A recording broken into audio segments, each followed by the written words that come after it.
All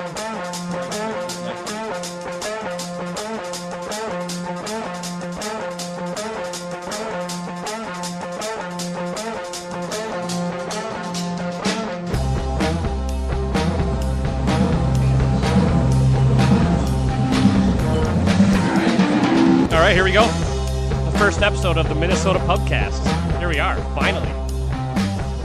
I am Jason McGovern alongside Molly Burke. And Hello. we got the boss man sitting with us tonight, Sean Bernard from the Alive and Social Network. How are you? Thank you for coming in here. Thank you for the opportunity, Sean. Let's go. Molly, who the hell are you? I want to start with the intros. Who are you? Tell the people. Oh, man, who am I? Tell that is the a loaded people. Tell question. the people. All three of them listening right now. Tell them. Well, if you really want to know who I am, this is a shameless plug for my Twitter. But if you go to my Twitter page on MK Burke, that's Burke, that explains a lot of who I am. I'm a writer. I'm into sports. I'm into politics. I'm into bad jokes and good jokes. And I'm a curious person. Curious about the world. So, Good. And that's why we're here. That is why we're here. I am Jason McGovern. You may know me from Mishki's show back in the 1500 days. You may know me more recently from Jeff Dubé's podcast, doing the sidekick thing with him and producing his show. That's really, I've been doing radio for a long time. Had a little hiatus here, but I've been doing this stuff on the side too, doing podcasts. So I'm very comfortable behind a microphone still and can't wait to get into this. Sean, do you have anything to add? Well, radio people know you as Speed, not as Jason. That's true. High speed. Well, okay, and Yeah. to be more specific, high speed racing, chasing Jason, the station claymation creation was actually my nickname. Who gave you that? Tommy Mishki. Only Tommy Mishki That's could his come up with Christian that. name. That was his mom who gave him that one. My full name, yeah. She experimented with, hallucinogenic A lot of drugs? Yeah. No, and for some reason he shortened it down to speed. I don't know why. Can't figure Maybe out it's because exactly you're why getting he too did much that. airtime. Was it Yeah, something? right? I think that was it. Yes. No, and actually, and my nickname did come from the fact that I could Google anything and get him an answer to the most obscure bullshit question. He would just ask me to find, go find the how many did I can't even think of something because it's so specific. The stuff he would ask for. If Cliff Clavin had Google. That's That was exactly what you. it was. And he would ask me, and he would ask with kind of a smile on his face. Oh, I know. He's not going to actually find this. And then 4 seconds I'd come back with, Yeah. it was this. And therefore, You're Speedy. high-speed chase. Speedy. So That's anyway. funny. Because I'm a good Googler, too. So I feel like we're going to have some competition here. Well, Let's see who can I might be a Google the little fastest. rusty on my Googling skills since I haven't had somebody across the glass yelling at me to find something as soon as possible. And I'm an old man, so, I used to have to actually go to the frickin' library. You guys get everything to you instantly that you want. That's true. Your whole generation, no matter what it is. I know you're going to talk about that stuff today on the show. I just want to set up a few things here, talk about how Please the partnership happened, what you guys are doing, and then I'm going to get the hell off the mic so you guys Please can do. your own show. Yeah, please do. You're Bernard. You'll be on here all hour if Yeah, we let right. you. I just want to, first of all, just talk about the show. We were so excited to have both of you guys on the show. We interviewed some different people for this show and found 2 people that we think absolutely fit what we're trying to do. Which is steal one of the best podcasts out of Chicago, which is called Hopcast. We took the general concept from them, and then we're tweaking it to add in liquor, beer, life, food from area pubs. And we've known the owners of O'Gara's Irish Pub in St. Paul for many, many years. And so we approached O'Gara's and asked them if they would consider sponsoring the show. They jumped on board, so we're on board with the sponsor right away. And really excited for you guys to do everything that you guys have prepared for here to have a hell of a lot of fun. Please follow these guys on Twitter and Facebook. Interact. They're going to do a lot of different polling features. Come out to see them at the pub. We're going to be working in some beer specials and everything, and I'm sure the And we're going to work in a crowd mic, too. I want to work in so people can participate Yeah. if this is where that ends up going, and I think it will. So. I think it will, too. Awesome. So, And then participate on Twitter and Facebook, too. Yeah. We'd love to get questions and feedback. Yep, lots of questions. Already. absolutely. Had a So few, I just want to say congratulations to you guys. We can't wait to get this thing rolling on the network, and we're excited to hear what you guys have to say and do, and rock it out and have Here we fun. go. That's what it's Cool. all about. Yeah, let's All do right. it. Thank you guys. Thank Thanks, you Sean. for having us. That is the Alive and Social Network. That is what he's referring to. That's what we are on. We are live. We are at O'Gara's Bar and Grill in St. Paul. Not my first time here. Have you been here before, Molly? I was here once after the Beer Dabbler. Have you ever been there? I have, yeah. Oh, it's great. But last year it was so cold. It was like negative 20 degrees that day in Minnesota. So we took a bus from the Minnesota Fairgrounds to here, and this whole place was packed with just beer dabbler people enjoying the beer inside, which is more appropriate for the middle of January. That winter beer dabbler, you've got to get your buzz on, or it's a rough time. I was in a snowsuit, and I was freezing, so we all came to It was colder last year than the year before, though, right? A lot colder. It was a lot colder, So yeah, here we are. We're at O'Gara's Bar and Grill. Come and see us every Thursday, 5 to 6. We'll be doing this right here. And we're just going to jump right into it. Why not just start talking and telling you what we've got to tell you? I went to the Soap Factory, so that made me want to talk Halloween. It is the day before Halloween right now as we record. Maybe not as you listen. It's probably going to be Halloween as you listen. I went to the Soap Factory. I went in there with the highest expectations you could imagine. I expected to nearly piss my pants, if not piss my pants, and I wanted to be a little bit traumatized. That's what I was going in with my hopes. Now, my hopes were very high. I think I did it right, too. I asked some people about it, got a little bit of feedback from their experiences, but I didn't want to know, what am I looking for? Like, what's going to happen? What's going to happen here? What's going to happen there? I didn't want the specifics. I just wanted a little bit of a heads up to just have an idea what I was getting myself into. And I went there. I'll tell you. Okay, I'll break down the whole little spiel for you. Okay, wait. We should preface what the Soap Factory is. So, if anyone doesn't know, sure. It's this. You know more about it, actually. Right. Why don't you describe what it is? It's an annual event in the Twin Cities. It takes place in an actual old soap factory, hence the name. And sometimes the soap factory is used as an art gallery. It has many different purposes, but they transform the basement of the soap factory, which is supposedly actually haunted, into it's a creepy ass building. It's scary. I mean, you go there and like the surroundings of the soap factory are scarier than the actual soap factory. Sometimes it's like old grain elevators and things like that in the middle of the city, which is kind of interesting. And then they have all these very intense actors dressed up, and they have artists design this whole creepy haunted basement. Do you have any idea how many people are involved in that process? God. It does seem like there's a lot of people that go into it. There's got to be at least 30, 40, something easily, like that. It's a lot of work, and it's a huge effort, and it's very artistic in a way. But I can't wait to rip the shit out of it. Okay, go for it. No. Finish the. Was that the description? That's it, and it's like $20 to get in, and 25 and 30 after the fees. And you kind of go in groups of 5 and okay, all right. So now I will tell you. And then you did go this year, correct? I went this year. Yeah. Okay. So we've both seen the same one. I believe it does change a little bit year to year. It definitely changes. So and that's good. So I'm glad that we've both been to the same one. Okay. So I'll tell you my experience. We were going to do kind of like a double date thing, but it was just actually with the girl that I was going to go with was a friend, and I was going with a couple that I work with, so it was going to be a double date, but not really, didn't have to be that way. A non-romantic double date? Right. I mean, just basically I'm an arm to dig your nails into, but we're not going home afterward. So and I've been talking to this girl for 2 hours before this, 2 days before this. We're all excited. Everybody's excited. So I'm hanging out with the two from St. Paul that I'm going to go out there with. And I get the text, I've got to pick up somebody from the airport, not going to make it now, blah, blah, blah, blah. Right. And I'm just like, whatever, bullshit. But that's fine. I'll go with my friends. And so what would have been less awkward as a double date now becomes me and a couple. And as you know, they watch who comes in together. They seat you on purpose, yes. I would say, so that they know who's with who. Yep. And so, of course, when you get to where you actually go into the basement, you get to the top of the stairs, I watched the couple I was with go ahead of me, along with 10 other people or whatever it is, 8. And then, of course, they stopped me. So not only am I dateless now I'm by myself in the soap factory. And I'm scared at this point. At this point, I'm going, oh, my God, what are they going to do to us? What the hell's going on? And I had no idea what was going to happen in this basement once I got down there, and especially now that I'm by myself. So I get down to the basement. They put you up on the brick wall, hands on the wall, like a cop about to frisk you. And you're wearing a mask, by the way. You're wearing this totally freaky, strange, melted face mask. Right. So everyone kind of blends in together. And going in, when I read all about this, and actually the best part about the Soap Factory is their website and what they say you're going to see. Right. Because it sounds scary as hell.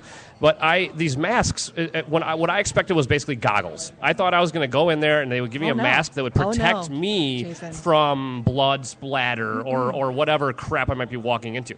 No. They are to A, creep you out, and B, to make it so you can't tell the difference between anyone. You can't tell the difference. Which is cool, too. That was a good idea. I got that. Yes. So up to this point, every single thing is exactly what I expected. Very well done.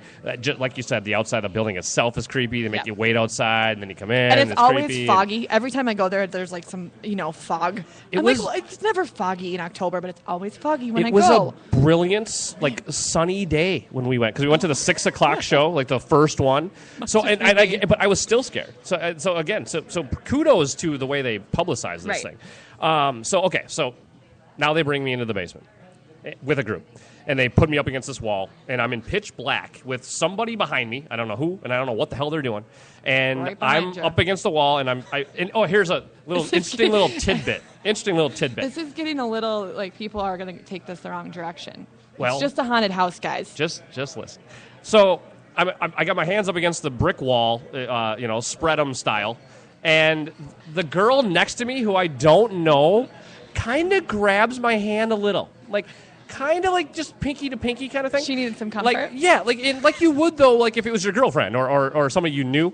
But I had no idea who this girl was. So, and why that's funny is, so when they finally kind of bring up some lights, or they turn on that exhibit that's right behind you in that room, I turn first of all because I'm going, well, who is this girl? And I see that she's with her boyfriend, so that's awkward. But I also turn around and I'm thinking, okay, what weird psychological thing are they going to start me with? What are they going to do to scare the shit out of me? And I turn around, and it's just this creepy little set and a creepy guy, and it's not, I just was like... Just a dude, okay. Weird artist in makeup. Right. And they giggle, and they're allowed to touch you. Yep. So it's 21 plus, They're acting. I mean, they're in it. It's not like they're standing there or anything. No. And then you start walking around, and they tell you before you go in that there's no right way out, or there's no certain way out. I don't remember exactly the wording. And this year's theme was called Unhinged. So I can talk about the last year's in a minute. But to keep in mind, this was called Unhinged. So you're supposed to not have any idea where the hell you are. Right. Or how to get out of there. And I took that as a challenge to find my way out. Like, I'm thinking what I'm supposed to do is go down there and get the hell out of there. Right. Like, as soon as I can without being any more scared than I already am. But Walking that's towards not at all how it works. Yeah, right. There'll just be a light, There it is. Yeah. And so what you end up doing is you find yourself walking around this maze that has no door and has no ending and there's no winner. And you run into these different exhibits, and it's scary for the first 5 minutes because you don't really know what to expect, and you're going through curtains, and it's pitch black, and then you run. And then I remember honestly, from what I could tell, she seemed very attractive, actually. With her melted face mask on? No, not that one. There was one that didn't have a mask, but just had like a grotesque face, like makeup.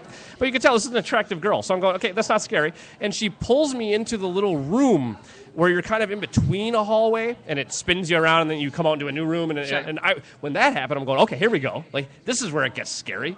No, back into the room I just came out of. Oh, okay. Yeah. So again, I'm thinking, okay, at least I'm going to master this thing. I'm going to be the first one to find my way out, thinking I'm smart. And again, walk around for 15 more minutes, and then, of course, the music starts, and they tell you before to find the birthday party. You're supposed to get to the birthday party. And by the way, if anybody's going, sorry, ruined it for you. But it ends tomorrow anyway, doesn't it? But yes. So the whole point is there is no way out. You're just supposed to walk around until they let you out, basically, which to me ruined it. And then you come out to the birthday party. They kind of corral you. Right. And they basically say, okay, form a line here. Right. They basically say, okay, it's done. Now go here. Yeah. And then the birthday party part's not scary either. Like, there's a couple of, wicked clowns or something. Right. It was eerie and creepy, but it wasn't scary in any way. So I walk out. And I go to I find my two friends, and I ask the girl, I'm like, okay, so what did you think? Like, if anybody was going to be scared, it would have been you. Your new friend with the pinky, or your actual friends? I never found Pinky Girl again. I mean, maybe she'll find me. Maybe, you know what? Maybe through this show someday she'll find us. You should post a Craigslist to, missing, whatever, missing that encounters. 3-second pinky touch that was so romantic. I was, okay, so, Elisa, what do you think? What was your take? And she goes, it was scary at first. And that was it? And that was it. And I'm thinking, if anybody would have been freaked out, it was you. So you felt like you wasted $25. I've not only felt like I wasted $25, I wanted it back as soon as I walked out. And then, of course, my buddy got a ticket. So that was the best part, was that not only were we pissed that this thing wasn't good, but and here's a tip. If you are going, don't park right on that street out front. It's all like 30-minute parking, and you will get ticketed. I know what's up. Okay, so I walked out pissed off. I want to know what your take was, especially having the background of being there before. Sure. So I've been 3 years, and this year was definitely the least scary. And so I'm sorry that you had to go into it like that. I'm glad you said that, though, yes, because at least maybe I can hold out hope for another year. The first year, so the last 2 years were very similar in the fact that it's more of that guided tour. You know, there's only one direction you can go. Every once in a while, it goes completely pitch black, and you have to grab onto the black walls and feel your way to the next room, which is like the worst part of being scared of the haunted house. When you have to touch things to find your way, that's horrible. Yep. That's what they need to do more of. There wasn't enough of this year. Yep, and I do want to get into what I think they should do once you're done here. But, so the year before this was, 2013, it was very sexual. So a lot of up against. Why does the wall. That bring such a smile to my face? I don't know.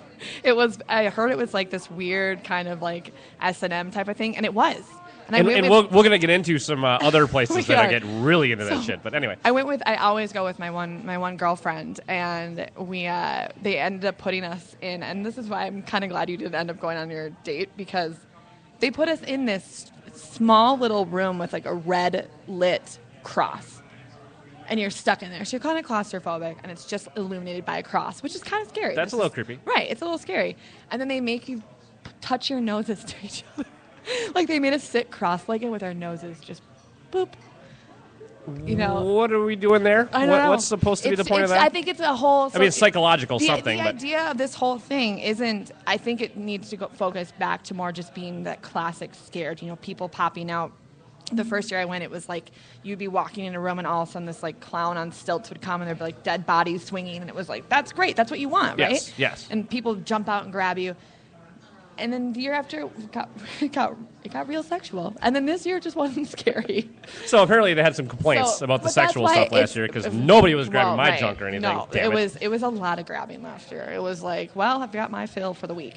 Thank you. I'm good. Yeah, and that's moving on. Again, when I go in, I mean, if that's part of the way you sell it, fine. That's right. I could maybe get down with that. But that's not the point of it necessarily. Right, but it's cool because you never know what to expect with it. No, and I like that. I do agree with that. Okay, and so I had a conversation with a buddy of mine who did not go with us to the haunted house, but we talked about it afterward, and I thought that he nailed it in what you really need to do. And here's my advice to the Soap Factory or anybody that works there. What you need to do is you get out of there. You come through the birthday party, you're done, you take off your mask. Then they have a guide walk you out to the street or something.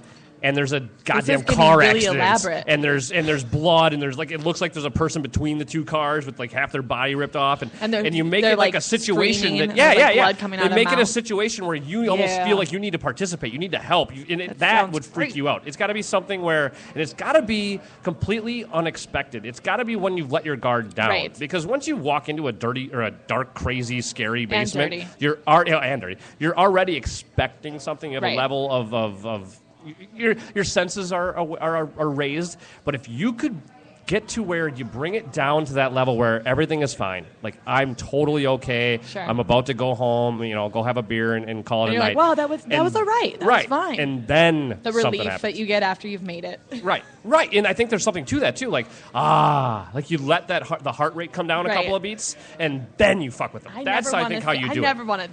That's terrifying. That's my kind of never want to see a live. That's what I want to do.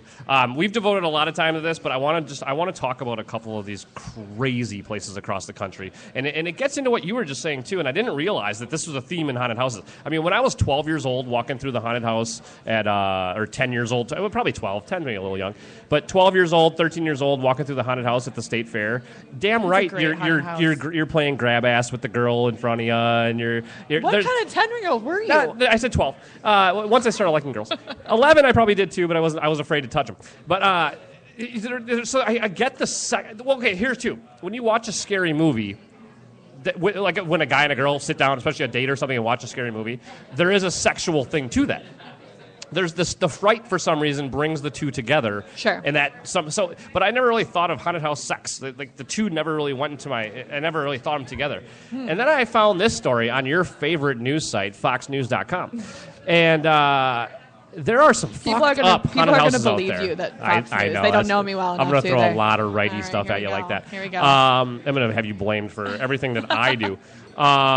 So there's a few across the country, and I just want to bring up the crazy ones. New York and L.A., there's one called Blackout. These are the ones we're going to talk about are all at least 18 and up. So you got to sign the waiver. That's the only way to do it. I wouldn't bother going to anything that was 13 up or anything. I mean, if I can't be scared by the Soap Factory now, literally. So the one in New York, this doesn't seem as crazy, but I highlighted this right away because it talks about, it says it's an X-rated Halloween experience, relies on darkness, loud noises, nudity, and sexual situations. I went, wait, what? Hey.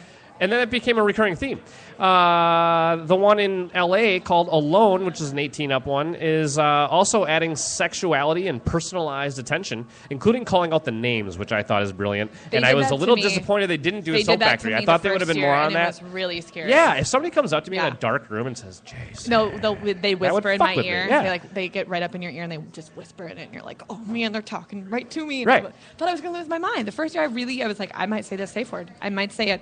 It's like uncle or something, but... And I honestly, before I went in, thought I should know the safe word. Never really actually thought I was going to say it, but I did think, maybe a good idea just to have that in the back pocket. But, of course, didn't even come close to needing it. But at these places, holy shit, you would. The craziest one, I think you've heard of this one. Have you heard of the Macamee, I think that's how you say it, Manor in San Diego? No, I haven't. All right. There's a guy. These are fake haunted houses, though, right? No. They're real haunted houses. Well, no, I'm sorry. Yes, they're fake. They're not like set up with real right. spirits. They're not just ghost stories. Okay, well. These are where they really mess with you. So this McCamey Manor, or however you pronounce his name, this guy put in $500,000 into this. He allows 1 or 2 people per day. And it's $365 a year. It's all year round. I don't know if he does it every day, but it's year round. There's no safe word, and he only pulls the plug when it's medically necessary. That dude sounds like a sociopath, man. What the fuck do you do here? That sounds like you're a pawn in that sociopath's game. Well, that's exactly what you are. But sounds horrid. These guys, what do they do here? They special effects, animatronics, intense actors, and purely disgusting interactive moments make this haunted house unique, and shivering, crying, passing out, and being left in emotional shambles are not uncommon. And they make it seem like shambles. I like that. You're in your own horror movie, basically, and they actually record it, and you can watch it afterward, which I don't know if I'd want to see that. Okay, here's the thing. Would you rather do something like this, where you're paying, however much money to go and sit in a sociopath's house that isn't real, like it's all fake, but it's someone that's there to mess with you mentally? Or would you rather pay to stay in like a real haunted place for a night, like an old asylum, or they have this house in Iowa where you can go, which is I've kind of always wanted to do it, but I'm too scared, where like the whole family was axe murdered and they have no idea why, and it's supposed to be just super creepy old farmhouse that's haunted? Which one would you rather do? Like, what's scarier to you, not having like the maybe, because not everyone believes in spirits. No. They don't always come about.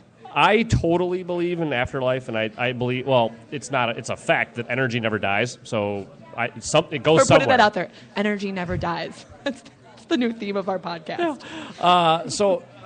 The spirit world, all of that stuff is very interesting to me. I totally believe in ghosts. I've got ghost stories. So I think I would rather do that. And okay, that's a great segue. I got to tell you the Mischke story. Tommy Mischke and I, formerly 1500 CCO, he's got a podcast, all that. He and I, one Halloween, decided we wanted to be scared. And we wanted to put it on mini disc, as Tommy was about 10 years behind the times at all times. Yep. So we're using mini disc, and we go out to a couple of different places and try to find, we wanted to pick up ghosts or something like that.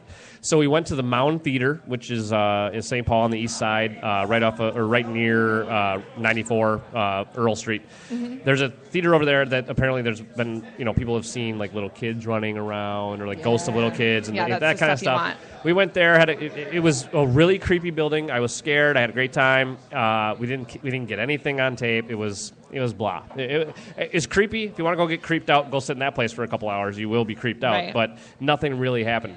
So what we did was he had his record producer actually has a haunted house. He at least he claims that his house is haunted. He's been living there since Where he was does a he kid. It's in Inver Grove or So that it's area, an West old St. house. Paul, like that area, Lilydale.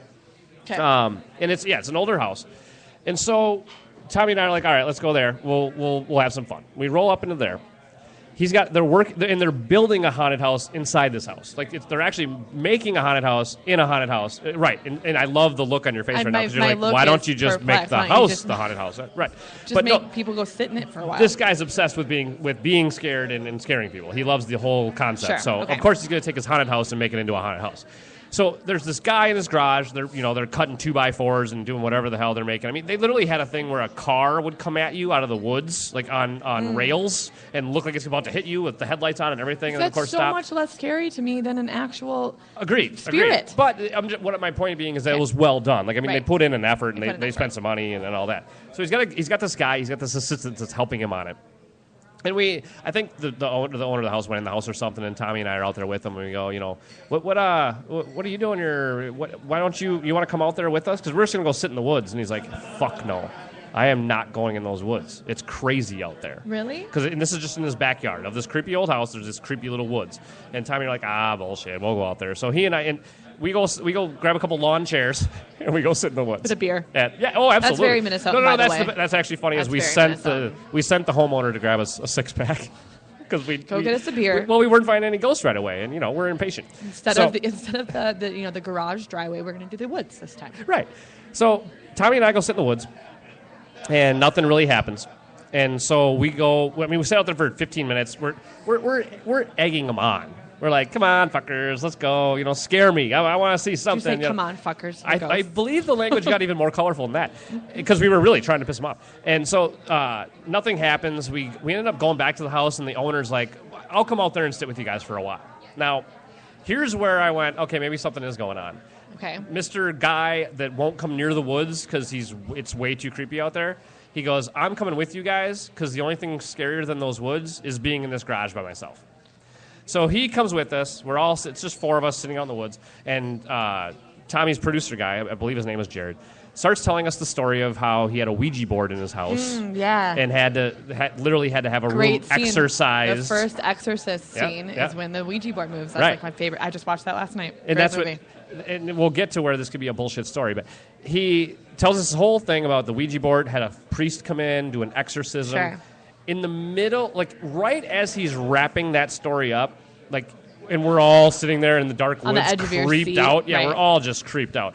We hear this crazy noise out in the woods. Sounds like it's 30 feet away from us. And let's see if I can recreate it. But it said something like, Sound effects by Jason. Wait. "Don't mess with Dad." Seriously? Swear to God, we broke it down. We had it recorded.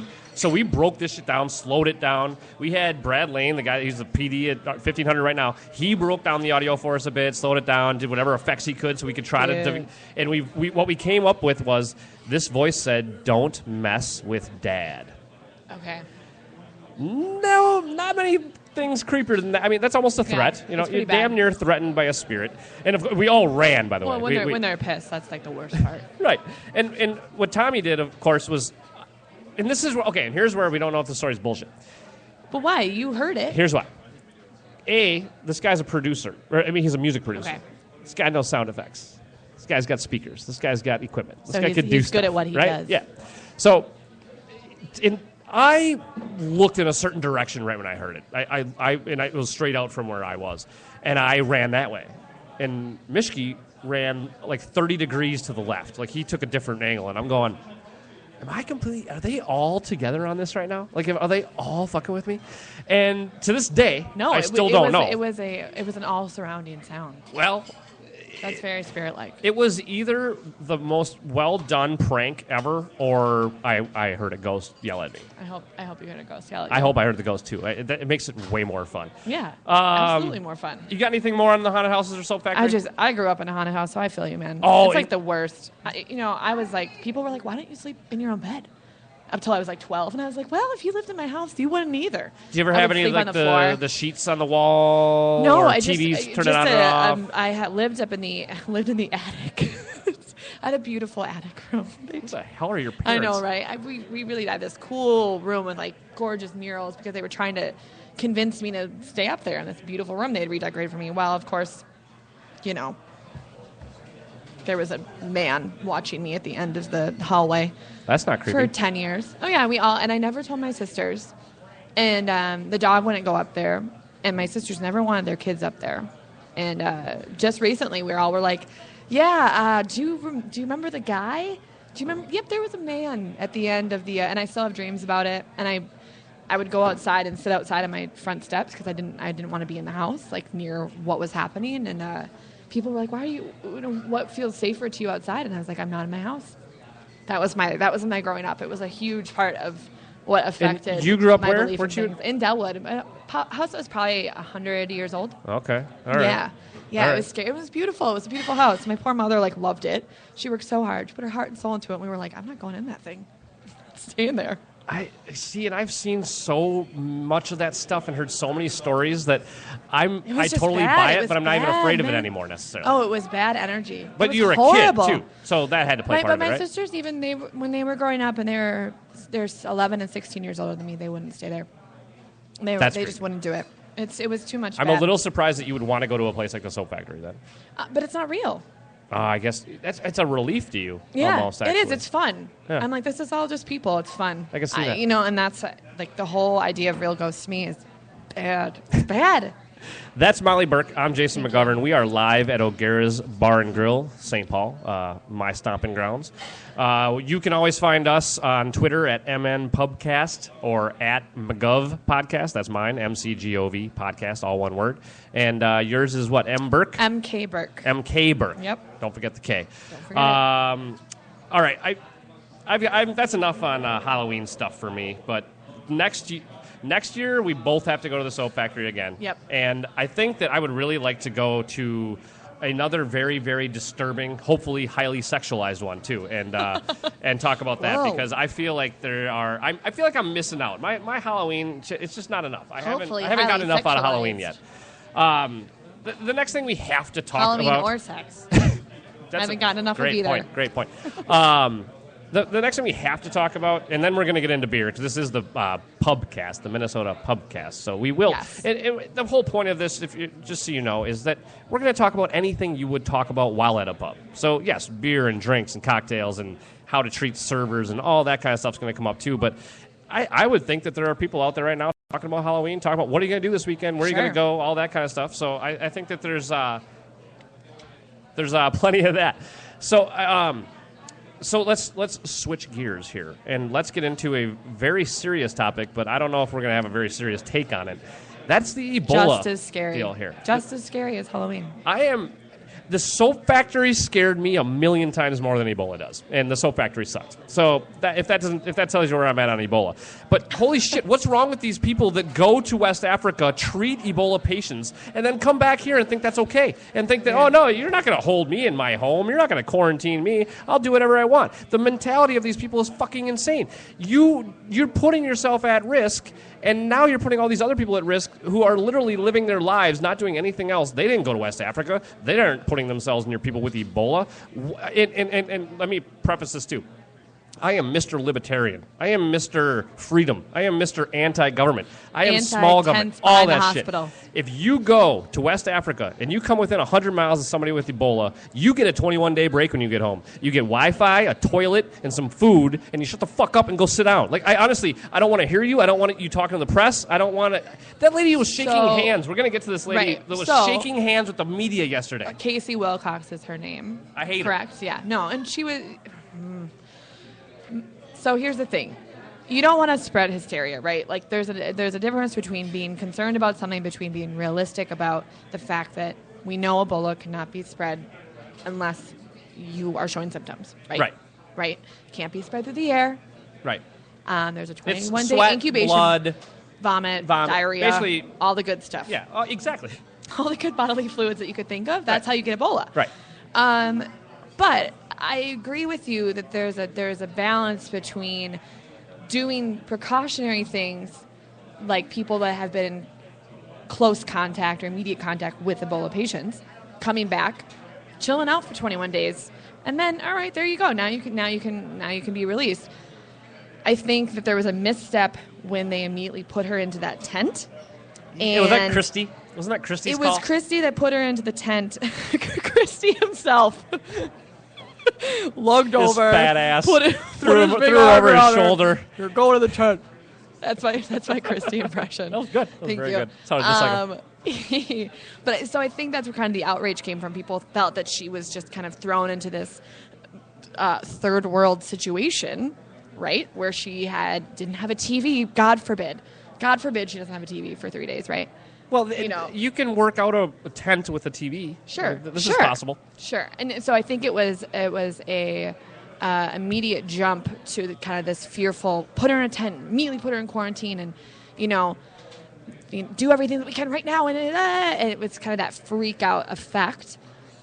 But then she went out of the way to act like a smug bitch when she finally got be able to go to her house, and instead of just setting an example and being, what she should have been for the rest of people coming back as kind of a leader or an example for everyone else coming back, I'm just going to hang out. I'm going to relax. We don't know much about this disease still. Maybe I have it. I'm not going to know until the 21 days are up. So I'm going to chill out, right? And the best part about her... She's not contagious. She's not showing symptoms. She had 101 temperature. When she came back. When she got back. Hasn't been sick since then. Sure. But I'm just, if you come back and you've got a clean bill of health and you've never shown one single symptom, right. I still want you to shut up and go in a room for 21 sure. days.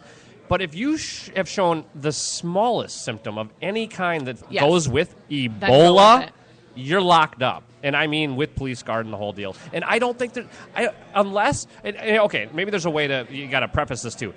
First of all, it's voluntary to go over there. There's no one being shipped over there against their will to do this. So you've already said, no, I chose to do this. So you're voluntarily, in my mind, saying I get 21 days quarantine when I get back. The other thing I can't figure out is, how does that not sound wonderful? Give me 21 days kind of the whole thing where I don't have to do anything and I that. can't, and it's excused. But I don't know how this works with, especially in her specific situation, and the other guy, the Peter Italia. I mean, they're obviously, if it's going to affect their job, like if their jobs, you shouldn't be allowed to be fired. No job is for really this. important. No, you shouldn't be fired. You're right, but no job is important enough to have to go in and do something. Well, okay. What I guess I'm saying is that I can understand if you go over there and you come back and then, if I go away for 21 days, I'm going to lose my job and I won't be able to pay my bills. Then what? No. That stuff we should be able to cover. In fact, Mr. Anti-Government, might even be willing for the government to step up there. But here's my number one idea when it comes to Ebola. How about we stop going over there? I don't think that's a good point. Why not? Because it's our duty, especially these idiots that are going. It's our duty as a prosperous nation and a nation that has some of the most expensive but best medical care in the world. I think it's part of our worldly civic duty to go over there and help. But when you're coming back from that duty, got enough problems at home. If you choose to be a do-gooder, then you have to kind of do good when you're back here and quarantine yourself, and that's the whole issue. Hold on, that's a great point. That's we have a lot of that's the thing. We have a lot of issues back here, but if we don't help there, it's going to come back here. But think about let's try to get into the psyche of a doctor who goes and tries to treat Ebola patients. You care about people so much that you're willing to fly across the pond and go to Africa and expose yourself to this disease to help these people because you're that benevolent and you're that good of a person. And God bless you if you really believe that. That's awesome if you do that. But why can't you also see that also comes home with you, and you also need to become that. You also need to do that for your fellow Americans. Right. Why is that a foreign concept? I don't quite understand. I completely agree, and I think she was acting totally smug, and I'm just disappointed in her. I'm just really disappointed that she isn't an example, and she's really giving a huge... She's being a bitch about it. That's the thing. And she's giving a huge middle finger to the police that are just trying to do their freaking job and keep, the community safe and kind of keep hysteria at bay. And, it's crazy. I'm just so disappointed that she kind of took it that way. And, Yeah, it's a complicated topic. And she's not the only one. You got this other guy who's in Connecticut, I think. Well, right, or and Vermont. he was bullying, and that's... Oh, no, that's the New York guy. Oh, that's the New York guy. Which, wow. that was what actually really sparked me guys. on this thing, because I didn't care about it until I heard that he rode the subway and went bowling. And he was feeling sluggish. How do you dare put yourself on mass transit when you came back from an Ebola-infested country? Right. I don't understand. I don't understand. You probably can't get Ebola on the subway, but that's fine. Well, doesn't matter. Stop shitting on my point. It's still a great point. No, but just putting yourself around a ton of people in general. I don't understand why you would think that's a good idea. Feeling sluggish, and you're supposed to be a doctor. Or you're supposed to be helping. So the second how am I smarter than these people? I don't get it. But the second you start to feel kind of shitty, you're like, oh, I'm feeling. Let's say you have Ebola. Okay. Let's not. Let's put ourselves into the shoes of an Ebola patient. Sure. A doctor that's back here. That's the other thing I don't understand. You just start to feel shitty. You're like, well, I'm kind of tired, and my head's kind of achy, and my body's kind of achy. Are people just so? They feel like they're Superman, and they feel like they can't get it, so they still go out, and they're like, well, I have a cold, even though they, we're just treating Ebola patients. That's what really confuses me about this doctor. He said that he was feeling sluggish the day that he went out. Right. And it's like symptoms don't just hit you like that. I mean, it takes a day or two to really start to get a fever but you're gonna feel crappy for a couple of days, and then you're already. It's way too late. It's way too late. Yeah, the second you have a symptom. Right. And I just don't understand. I mean, okay, I'm not afraid of Ebola, and I never get sick. But if I came into contact or was within 100 yards of anyone who I thought might have had Ebola, and I get a little sniffle, I'm going to put on a freaking chem suit and a hazmat suit and make sure that I can't get it to anyone else. And that, to me, govern for the greater good. Oh, wow, that's never been said before. Mm-hmm. But I don't understand how that's not the first. The first thing I would do is go, well, I sure as hell don't want to give it to anyone else. Even if I don't know if I have it, how is that not the first instinct, especially from someone who is a doctor? Right. I mean, I'm not a very selfless person. I'm not putting myself out there for other people very often. So, but I have these thoughts. But yet, you who are the benevolent one, and honestly, I do mean that. I mean, a doctor, that's a fine profession, and I look up to you. But I don't get how you don't see what you're doing as completely antithetical to what you're trying to accomplish. Didn't that 10 years of school teach you anything? Yeah, how to bitch about getting quarantined. I do it on my computer. Again, we are live at O'Gara's Bar and Grill. I'm Jason McGovern. That's Molly Burke. This is the Minnesota Pubcast. I feel like I'm doing radio when I reset it like that, but I do like to definitely mention that O'Gara's is our sponsor, so I want to get them plugged whenever I can. Yep. Go to Facebook. Go on Twitter. Follow them. Follow us. And then Pubcast. Of course follow us. Of course follow. Twitter and Facebook. Here you go. Follow us, and then you'll always see us posting about O'Gara's. Then you follow them, and boom, you've got it all. And to remind you all, we are with the Alive and Social Network. Of course. Thank you. And every Wednesday, starting every Friday, there's going to be a live band karaoke at Shamrocks. Nope. At where? Right where we sit. Here. Right here? Yes. Right where we're sitting? Oh, yeah, okay. Cool. Now, do they call it the shanty now, not the garage? Wasn't it O'Gara's garage? Get over here. Sean's going to get over here and get on the mic, boss. Tell us what the hell's going on. We have so many exciting events going on. We don't even know what we're doing. This network just keeps growing, and we just have to know what's going on with it. Exactly. Yeah, that's the deal. So Friday nights here at O'Gara's back in the shanty, they're going to have live band karaoke. If that doesn't mean anything to you, imagine that you get to be the rock star. You get to be the lead singer in the band. I'm so excited. I love the idea. I'm so excited. I did this in Chicago at a place called Mickey's Bar in Lincoln Park, and I am not a bashful guy. So, I mean, I grew up in bands and singing and all that stuff, but, it's just a blast. You have background singers. To be honest with you, if you're one of the people in the crowd and the singer's not the greatest, there's somebody that's going to be able to pick them up and carry it for them. Or let them fail, because that's even better. Well, that's kind of part of karaoke, right? There's nothing better than being on stage with a backing band and feeling like a rock star. So we're gonna audio stream that live. People will be able to go back and listen to themselves as a rock star, which is pretty cool. That's awesome. We are going to tie in a webcam back there as well. Eventually, we're working on that technology right now. That's so cool nowadays. They have wireless webcams and everything. You can run them with your freaking iPhone, which is insane. But so we got that going on. We got the Shamrocks deal going on. Shamrocks. That's Wednesday nights. We do the live music showcase from 9 to 11 at night. Jeff Dubé's show. I was going to say, can't hurt to mention Jeff Dubé as well. No, and Rusty Gatenby was on Channel 5 here locally for 30 years. He's doing a show called the Rusty Gatenby Review, which is both audio and video. And it's going to be awesome, man. We're just building this thing. It's a lot of people that come from the background of radio or TV and wanted to have fun, kind of the way that radio and TV used to be, and want to join our network and have a blast. And what's so cool is partners like O'Gara's and Shamrocks and other and venues other that ones we'll be coming very, about, very soon. that we can't announce yet, are going to be part of this whole thing. So just go to aliveandsocial.com. That takes you right to our Spreaker page, which you can then choose the shows. With the greatest help you can give our network, if you want to, is to either show up to events and support us that way and support our sponsors, or share the shows. So if you like this show, you got input. If you don't like the show, shut up and don't tell anybody. No, but share the show. Just simply hit share and tell all your social media friends about it. Retweet.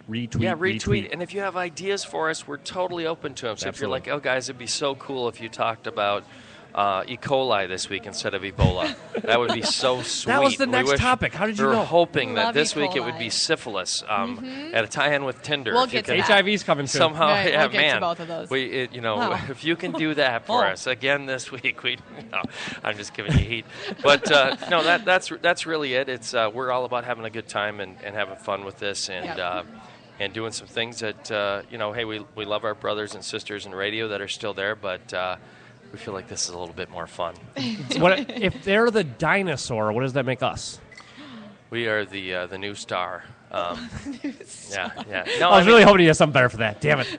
Oh, what are we? Should have set you up a little. We're the. I don't know. We'll have to think about that. So there's the iPhone, the iPad. We're like the iOrgasm. That's what we are. That's what our. No, that's Not what I was expecting, but No. I'll take it. What? I can't even hear him. It's a nice thing about these headphones. We don't have to pay attention to anybody around us. You really don't at all.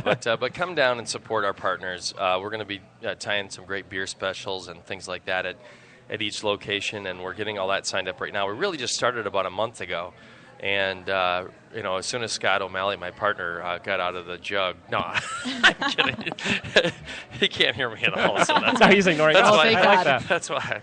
No, he's a good South St. Paul guy, and we're excited to work on this stuff and have some fun. And I'll shut up now and take off the mic and headphones. No, or else thank I you could for be giving us talking. the, You're like, get out. Hey, No. I love when you update Oh. us about the network. We've got to keep talking about it. Yes, So this is good. Yes, Never and I was hurts. going to say that there's two other big things to mention about O'Gara's. One, their Halloween party tomorrow yeah, night is yeah. off the chain. It's That going to be looks so awesome. much fun. And then they're doing gift cards and stuff for best costume Oh and yeah, stuff. I it'll think. be Yep, saw that on absolutely the website. awesome. Cool. And then for fans of Garth Brooks, they're going to be doing a shuttle bus from O'Gara's to the Garth Brooks concert. So if you're worried about drinking and driving, or drinking while driving, or drinking near driving, or Well, you whatever can the hell- drink while driving on the O'Gara's bus. You can. That's what's brilliant about that It's shuttle. a I great love it. bus. which is Remember, fun. I took it. And then It's just awesome. get a safe ride home once you get back to this place. But that's going on next week, and you guys will be here for the show for Yes, that. I Next will. week for all 11 concerts.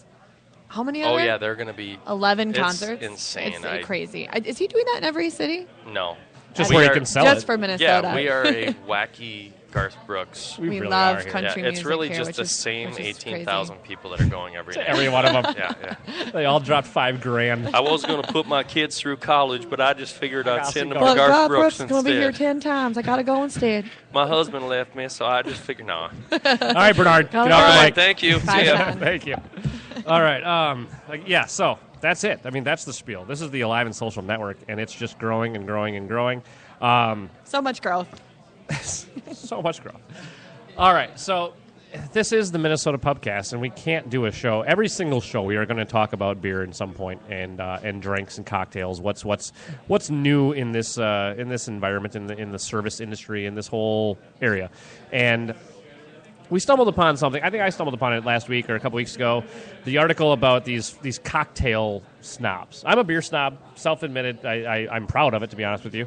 But now we have cocktail snobs, and from the article that I found, it was about the ice. Can you elaborate into my God. more? Is there The more ice. to it than just the ice? It's apparently for the all about the cocktail ice, snobs? which I'm still not convinced about. I think it's about the ingredients that don't include the ice. Okay, well, but But- do you understand the concept of why sure, the ice matters? Well, is it slow melting? Well, there's something to that, yes. I think Why it's don't you more explain well, okay, science, all right. teacher? So for those of you who don't even know what the hell we're talking about, a lot of places now If you go buy a $12, $15 Manhattan, you can get like a perfect sphere of ice as your ice cube in your drink. And they will charge you that extra money because they're giving you that ice cube. And, okay, it's for looks. That's the most important thing about the ice cube. It fits beautifully in a low-ball glass. It does. And it just, especially when it's the sphere, it just looks cool. But there is a certain actual purpose to it, and it is about the melting. It's about this. It's an even melt, and it melts slower because it's just one. If you have, it's all about surface. What am I trying to say? The amount of surface area that you have exposed to the water or to the drink or to whatever. Like, you're drinking water right now. That's why I bring it up. Sure. So if you got 20 ice cubes in there, there's a lot of surface area touching the water, which means they're going to melt faster. They're taking up so much space. So there is something to these premium cocktails and to the ice cubes. But what bothered me about the article was when the guy was talking about how clear the ice was. Oh, it's very... and how that's what people are looking for. What? No cloudiness. Okay, now I will say that I associate cloudiness with you haven't cleaned your ice machine in a little while. I will say that that's probably what that is. Okay. But even in the article, it talks about that's like calcium, and it's just minerals. It's sure, just things that are in water anyway.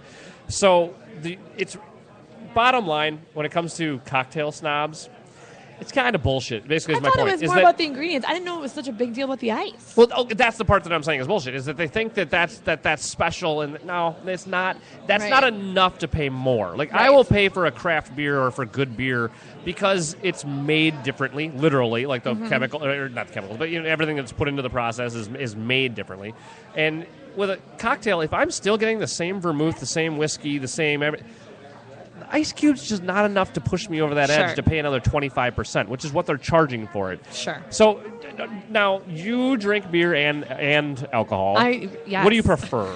I mean, I know you're a booze hound. And this is another good preface for our show, is that I have celiac disease. So right. And we're going to talk about that. That'll probably come up a lot on the show. I'm sure it'll come. I hope it doesn't come up too much. It's going to come up like people every don't really give 15 minutes. It's gonna, I'm gonna push it so hard. Well, this gluten thing is taking over the world, so it is a big topic. So it's a curse for me and it's a bless for me because I get all these great foods and then I get all these great drinks and people know about it and then people are like, well, that's not real. And I'm like, well, okay. So it's kind of this weird dichotomy now since the gluten stuff has exploded. But because I have celiac, I do a lot of hard ciders, which now that's growing in trend as well, which is... There's so many ciders now, it's ridiculous. So many ciders. I do some gluten-free beers. Hold on, do you do the Johnny Jump-Ups? Yes, okay. I love... So you are a true alcoholic. So good. My next point is that I love whiskey. Okay. I used to be a vodka girl. I went to University of Iowa, where I think we drink the most liters of vodka. A lot of Kharkov? Hawkeye, actually. Oh. More importantly. Iowa, you said works. Yeah, it's appropriate. I used to do, like the Hawkeye shot with the chocolate milk in your dorm room type of thing. Quick, just a little branch off here. Why the hell are every vodka named after an animal? Is that true? You got White Eagle. You got, why is White Eagle the only one that comes to my mind right now right after I say that? I swear there's a bunch of birds. You got the Hawkeye. You already said that. I mean, there's. I don't understand what's the association between vodka and animals. I think it sounds fancy, and it's really not. You're paying $12 White Eagle. It's really fancy shit. I highly recommend that. Go pick up a handle of White Eagle in the plastic bottle. Get that bottle. on the rocks. so if you drop it, it doesn't break on your way back from the gas station. No, get it on the rocks and then drop it on purpose. Jesus. But I'm a huge whiskey and bourbon person, which is why I'm kind of into this craft cocktail bullshit now. Yep. But I'm in it for the ingredients. I'm in it for the mixture of flavors and the not sour from the gun. I like the fact that some places are adding like the egg whites now to whiskey sours. That's kind of my... Or like that Portlandia bit that you sent me. Oh my God. The egg shells and the egg yellows. And sorry, like, I would have put that on here, but we don't have access to we can't play stuff off the computer yet. I got to work on that. Sure. It's if you guys like Portlandia, go YouTube the Portlandia episode with Andy Samberg where he's the mixologist and he he's like, oh, we added the rotten banana in there. And she's like, oh, for taste. And he's like, well, mostly because we wanted to get rid of it. Yes, but I would totally buy into that shit. So that's kind of what I'm into now. And I'm totally willing to pay like $12 or $13 for a really good cocktail. Now, there's something, too, when you pay the $12 or $13, too, where regardless of what's in it, it's more special to you, right? I feel like I sip it a little more. I feel like I sip it. You buy a $5 cocktail, you want to drink it. You buy a $13 cocktail, it's a sipper. I want this thing to last a half an hour. And it's usually stronger tasting, too. mean, it's like you said, if there is that fancy ice in there, it does melt slower. Right. Yeah. So it's you not watered down. You get more of that sipping quality. Where if I'm going to a dive bar and I'm drinking a whiskey sour, it's going to be whiskey with a shot of sour mix from the gun. You don't actually order rail whiskey, do you? Yeah, I order rail whiskey because what am I supposed to do when I pay $13 for a drink every other? I can't do that every night, Jason. Well, once this podcast takes off, you will. I can't do rail anything, and I yell at all of the girls that I know when they drink rail vodka or anything. I go, now I'm older than you, and I'm older than most of my friends, but Jesus Christ, how do you not think of the hangover that you're about to put yourself through? I don't get hangovers. Pay the extra $1.50 each drink. It's worth the $10 the next day. I'm telling you. That's not my issues when I mix stuff. When I start mixing, when I have like wine, and then I have even if it's fancy whiskey, no matter how much I mix, that's my issue. I get totally. But if you just do hungover. Whiskey sours for 4 hours straight, you're fine. I might have some gut rot, but my hangover is going to be a lot less bad. Well, wait till you're older like me. God damn it. Oh my sucks. God! Here we go. Oh God! Here we go. I can drink 3 beers and be hungover the next day. I'm really getting. And I'm 34 years old. I sound like I'm 60, but I swear to God, I'm going through the same thing. He's in the right podcast then. it's my genes too. I blame he's my on father. beer too, and he's going to be hungover tomorrow. He's just going to. Or Wednesday shows. If we do Wednesday shows, at some point you're not going to be able to come on Thursday. Well, what I'm going to have to do is I'm going to have to stop having a beer during Dubé's podcast on the Wild Wednesdays, and I'll be perfectly ready for these. That sounds great. No, I do have a tolerance, so I have to drink a couple more than that to get messed up. But I swear the hangovers. And real quick, my hangovers are 2 days long now. Like if I really drink, you doing the right thing? Yes, I drink a lot. No, I don't drink water. I don't eat enough. I don't do any of the stuff surrounding that's your problem. it. No, I don't feel bad for you. I'm not even looking for sympathy. What I'm looking for is to explain that you go from, I was damn near an alcoholic in my early 20s. I drank all the time, and you wake up and you feel like shit the next day, but you don't hate life, and you go to work, and I'd be at work at 7:30 in the morning and work a full day, and had 3 jobs, going to school, doing all of it with the drinking. And the next day was rough, but it was rough for the first few hours. You got over it. Finally, once you got to that point where you could eat a meal, boom, you're in the clear. Now my hangovers are the next day it's physical. I'm sick to my stomach, nausea, headache. This is after 3 beers? No, this is after more like 300. But it's if I have a night, this is what happens. So the physical hangover is the first day, and that's a rough day, and I mean all day. And then you go to the second day, and it's anxiety. Oh, the anxiety is so weird now. I get weird anxiety now since I'm a little bit Where did out this of shit college. come from? Is it just age? I think so, because I don't really get the physical type much. I can take a couple ibuprofen, drink a Gatorade, have a meal. I'm usually all right. Whatever. I'm like totally on like sweating, and my heart is racing, and I'm like, I think I'm going to die. You're literally worried about nothing, but you're freaking out. It's the worst feeling in the world. I never knew what anxiety was. My dad has anxiety. It's the hangover. Because you're dehydrated, so you got to drink more water, and then you have to take a Xanax. So I got to get another prescription. That's Molly's hangover cure. Perfect. It's fries, Xanax, and Gatorade. A couple of footballs and a fry. Jesus. All right, that was where we're going to be going on this show, by the way, when we talk beer and booze. I want to end the show. We're coming up in the last couple of minutes here, but I just want to talk about, obviously, we've got a lot of sports to watch this weekend. We kind of want to end the show, I think, often on what to look forward to after the show, with what to watch TV-wise, sports-wise. We got Wild tonight, Wild, I think, Saturday, Wild Tuesday. The Wild are playing really well. We got the Vikings Sunday against the Washington R-Words, which I'm sure we'll be talking about on Jeff's show on Monday. TV-wise, what do you want to throw out there? I'm stuck in my West Wing Netflix rut. I'm back in 1995, so someone needs to get me out of there. Seriously, there's so much out there, and that's what you're watching? I will find something. Yeah, that's what I'm watching. It's an amazing show. All right, fine. President Bartlett, but I will find something for next week. All right, well, I'll throw out a couple. I've been watching Gotham because I'm a Batman geek. And I don't super geeky. I don't watch network TV, but Gotham, I'm a fan. I'm sticking with it so far. And then Scorpion. I think maybe next show we'll talk about Scorpion for a couple of minutes. Great concept for a show. I watch it every week. It's about these geniuses. It's a group of geniuses that kind of solve crimes, basically. There's so many things that they could do with that show that would make it better. That's what I want to maybe talk about next time. And then there's a bunch of movies coming out, too, that we don't have time to get into. But we're going to go see Interstellar, right? Yep, we're going to see Interstellar. That comes out 2 tomorrow? weeks. Oh, that's next Friday. Friday. It's still 2 weeks away. Okay.